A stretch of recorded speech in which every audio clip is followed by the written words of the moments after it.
The crimson sands of Theta Corvallis VII stretched endlessly beneath twin suns, their harsh light casting sharp shadows across the desert wasteland. Jennifer lay crumpled against a jagged rock formation, her pale blue skin already beginning to crack from dehydration. The Corvalli elders had been clear: refuse the arranged union with clan leader Vexther and face exile in the dead wastes. No water, no shelter, no mercy.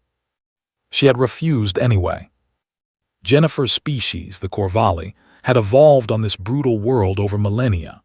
Their crystalline bone structure could withstand extreme temperatures, and their triple-layered epidermis could retain moisture for weeks.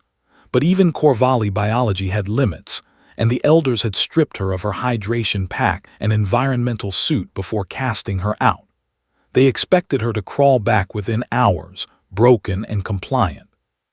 Instead, she had walked for 3 days. Now, as the twin suns began their descent, Jennifer's vision blurred. Her internal temperature regulation was failing. The biological mechanisms that should have preserved her were shutting down one by one. She thought of Vexther's cruel eyes, the way he had looked at her not as a person, but as property to be acquired. She thought of the forced smile she would have worn for the rest of her life. No, better to die free. The sound of footsteps crunching on sand barely registered in her fatting consciousness. Heavy boots, not Corvalli. The pattern was wrong, bipedal, yes, but the gait was different, heavier, more deliberate. Jesus Christ, a voice muttered in a language her translator implant struggled to process. How long has she been out here? Jennifer forced her eyes open. Through the haze of heat and dehydration, she saw a figure in dark combat armor kneeling beside her.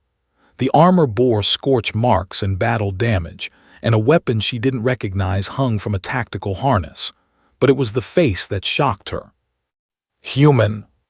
She had heard of humans, the species that had emerged from a death world called Earth and somehow survived to reach the stars despite lacking any significant evolutionary advantages. They were considered weak by most galactic standards, fragile, short-lived, yet they had carved out a reputation as stubborn, relentless, and surprisingly dangerous when provoked.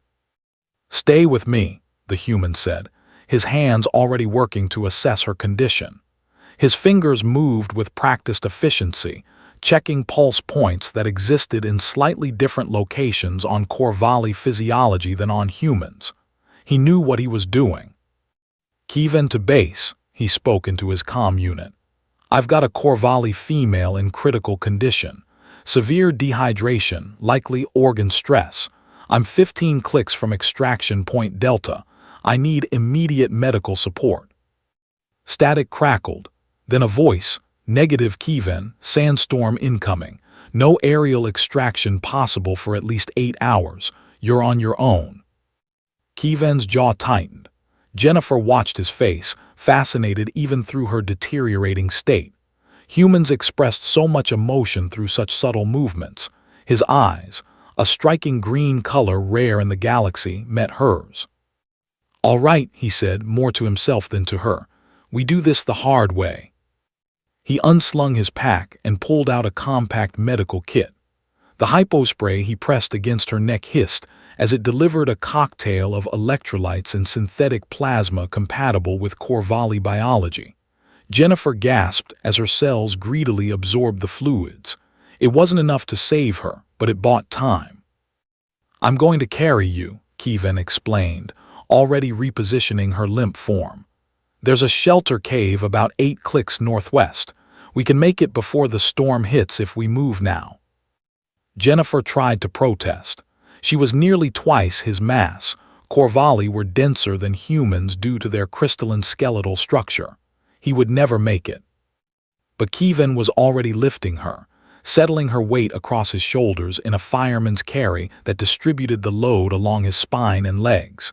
He grunted with effort but stood firm. Jennifer felt the shift of muscles beneath his armor, the controlled breathing as he prepared for a forced march that would push human endurance to its absolute limit. "Why," she managed to croak out, "why help me?" Kevin started walking, each step measured and deliberate. "On Earth we have a saying, Leave no one behind. Doesn't matter if you're human or not. You needed help, I was here. Simple as that. Simple, as if carrying a dying alien through a desert wasteland was a simple choice. The journey became a blur of pain and determination. Jennifer drifted in and out of consciousness, but each time she woke, Kevin was still moving. His breathing grew labored. Sweat poured down his face despite his armor's cooling systems, but he never stopped, never slowed. Through her delirium, Jennifer began to understand something about humans that the galactic community had missed. They weren't strong because of superior biology or advanced evolution. They were strong because they chose to be. Because something in their psychology refused to accept defeat, refused to abandon those in need, even when logic dictated they should. The sandstorm hit when they were still 2 clicks from the cave. Visibility dropped to 0. The wind howled like a living thing, carrying particles that could strip flesh from bone. Kevin pulled an emergency shelter tarp from his pack and wrapped it around Jennifer, protecting her from the worst of the abrasive assault while leaving himself partially exposed. He navigated by instruments and instinct, his armor's sensors cutting through the chaos. Each step was a battle against wind that threatened to knock him off his feet. Jennifer felt his legs trembling with exhaustion, felt the way he adjusted her weight to compensate for muscle groups beginning to fail. And still he walked. When they finally stumbled into the cave, Kevin collapsed to his knees, carefully lowering Jennifer before allowing himself to fall. His armor's medical readouts would have shown dangerous levels of dehydration, electrolyte imbalance, and muscle fatigue. He had pushed himself far beyond safe limits. But they were alive. Kevin crawled to his pack and pulled out more medical supplies. His hands shook as he set up an IV line, connecting it to Jennifer's circulatory system. The fluid bag contained the last of his emergency supplies, meant for human use, but he had modified the mixture for Corvallis biology using his armor's medical database. "You gave me your water," Jennifer realized, her voice stronger now as the fluids began to work. "All of it." "I can last 8 hours, Kevin said, his voice rough. "You couldn't. Math was pretty simple. My people would not have done the same. We would have calculated the cost-benefit. We would have left me."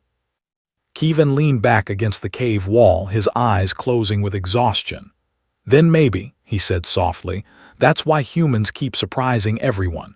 We're too stupid to know when something's impossible, too stubborn to accept what we should do. We just do what's right and figure out the consequences later." Jennifer watched him in silence as he drifted toward sleep. She thought about Vexthor, about the elders, about a society that had calculated her value and found it acceptable to discard her when she refused to comply.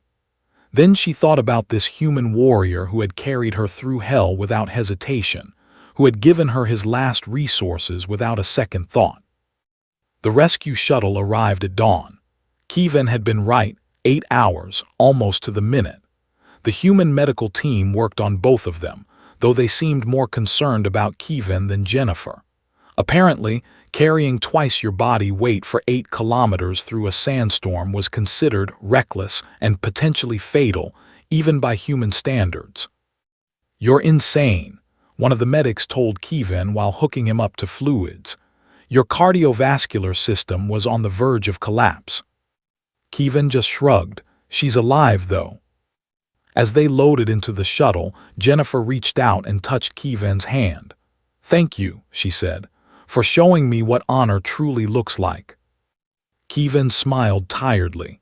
"You're welcome, though I have to ask, what were you doing out there in the first place?" Jennifer's expression hardened, refusing to be property, choosing freedom over survival. "Well," Kevin said, his smile widening slightly, "then we have something in common. Humans are pretty big on that whole freedom thing too. If you need asylum, I can put you in touch with the right people. We've got a whole colony that specializes in taking in refugees from places with archaic social structures." Jennifer looked out the shuttle window at the receding desert, at the Corvallis settlements in the distance where she would never return. Then she looked at Kievan, exhausted, battered, but alive and free. "I would like that," she said, "very much."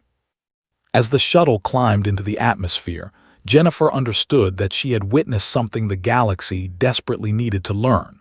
Strength wasn't about superior biology or evolutionary advantages. True strength was the choice to help someone when you could walk away.